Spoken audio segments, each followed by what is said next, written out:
यही जगन्नाथ का है, अंदर पीछा पीछा पूरा एरिया ये बंद है। और कल्भर्ट अगर चौक में हम लोग नहीं संभाल ये तो संतरा तो आदिवासी सरना समिति के साथ और पूरे समाज के साथ निरीक्षण किए थे। सभी अनभिज्ञ हैं, लेकिन उनको यह तो मालूम है, इंजीनियरिंग नहीं जानते हैं, लेकिन ये मालूम है कि मेरा सरना स्थल को जबरदस्ती बर्बाद किया जा रहा है, उनका सांस्कृतिक धरोहर को बर्बाद किया जा रहा है, ताकि जो लाखों का प्रोसेसन चलता हो यहाँ ना आए।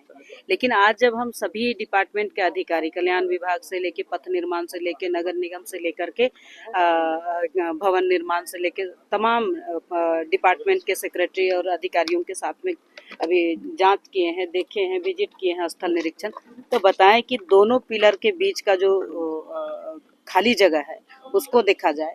और यहाँ जो रैंप उतारे हैं वो लगभग 300 मीटर तक का इन्होंने बताए हैं। अगर इसी को थोड़ा हम आगे बढ़ा दे तो कम से कम 150 से 200 मीटर आगे की ओर जा रही है, तो उसको अगर आगे बढ़ा दिया जाए तो लाखों की संख्या में जो प्रोसेसन चलता है ये धरातल बच सकती थी। आप देखिए, कभी भी कोई डीपीआर बनता है तो डीपीआर बनते समय अगल बगल में क्या है इसका पूरी तरह से जायजा लिया जाता है, पूरी तरह से इसका निरीक्षण किया जाता है, जांच किया जाता है, इसका इन्वेस्टिगेशन किया जाता है कि किस तरह से रोड का निर्माण करते समय या हमारा रैंप उतरेगा या फ्लाईओवर बनेगा तो हाइट क्या होगा, अगल बगल किसी तरह का कोई धार्मिक स्थल, सामाजिक स्थल, पूजा स्थल तो नहीं है, इसका ख्याल रखा जाता। लेकिन आप देखो, रेलवे का लाइन है, वहां अप कर दिए कि किसी को बिजली ना लगे, रेलवे को किसी तरह से क्षति ना पहुंचे।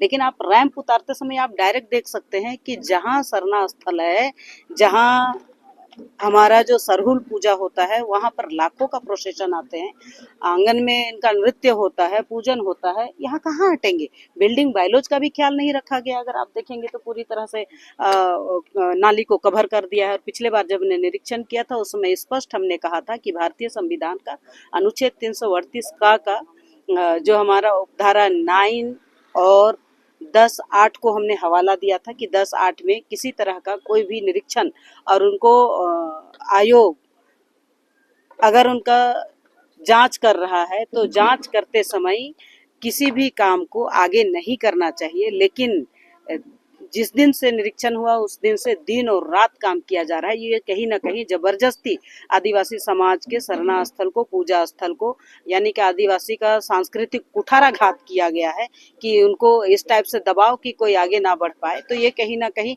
कानून का भी उल्लंघन किए, जिस तरह से जो कानून बने उस कानून का भी उल्लंघन हुआ है और समाज को भी कुठाराघात किया है। तो अभी का मीटिंग होगा, आगे मीटिंग हमारा 11 बजे से है।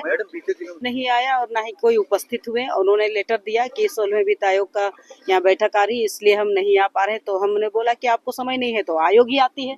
तो आयोग आई है, आज जांच कर रही है। अभी 11 बजे से चीफ सेक्रेटरी के साथ सभी अधिकारियों के साथ बैठक होगी। मीटिंग करने के बाद जो विशेष आएगा सामने उसको हम आपको पुनः एक बार बताएंगे। सोल्यूशन क्या है, क्योंकि अब तो निर्माण हो चुका है। निर्माण हो गया तो निर्माण होते समय भी होता है ना कि अगर हमको सांस्कृतिक धरोहर को बचाना है तो उसको बचाने के लिए और क्या कर सकते हैं। तो जब तक अधिकारी के साथ नहीं बैठेंगे, पूरी टीम के साथ नहीं बैठेंगे तो कैसे चलेगा। बैठक तो करना पड़ता है ना। अगर आपको रैंप उतारना है, आज का बात नहीं है, ये वर्षों वर्षों से चल रहा है प्रोसेसन, किसको नहीं दिखाई दिया, ये बहुत बड़ा क्वेश्चन बनता है। और जानबूझ करके सांस्कृतिक धरोहर को कुठाराघात किया गया है। झारखंड बंद बुलाया गया।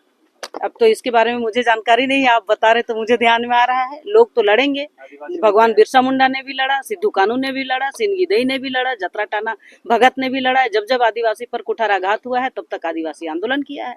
देखिए, केंद्रीय सरना समिति के माध्यम से राष्ट्रीय अनुसूचित जाति आयोग को इस रैंप का मामला को लेकर के हम लोगों ने एक मांग पत्र दिया था इनका विरोध में, और उसका उन्हीं का संज्ञान में लगातार आयोग यहाँ के अधिकारियों के साथ में संपर्क में है और लगातार इस रैंप के मामले पर संज्ञान ले रही है। और 29 तारीख को भी दिल्ली में यहाँ के अधिकारियों को बुलाया गया था, लेकिन यहाँ के अधिकारियों के द्वारा वहाँ दिल्ली नहीं किया गया।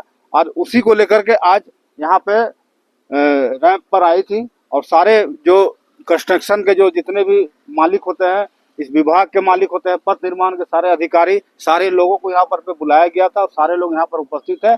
और हमको लगता है कि जिस तरह कूटनीति नियत से राज्य सरकार जो चल रही है, लगातार 5 महीने से आदिवासी समाज सड़कों पर है, लेकिन किसी भी तरह का इस मामला पर संज्ञान नहीं लिया जा रहा है।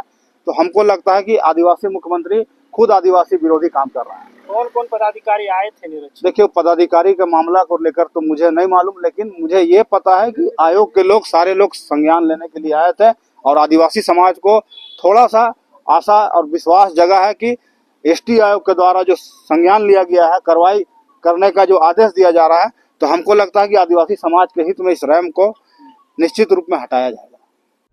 लाइव लगातार के वीडियो को लाइक करें, सब्सक्राइब करें और बेल आइकन को दबाना न भूलें।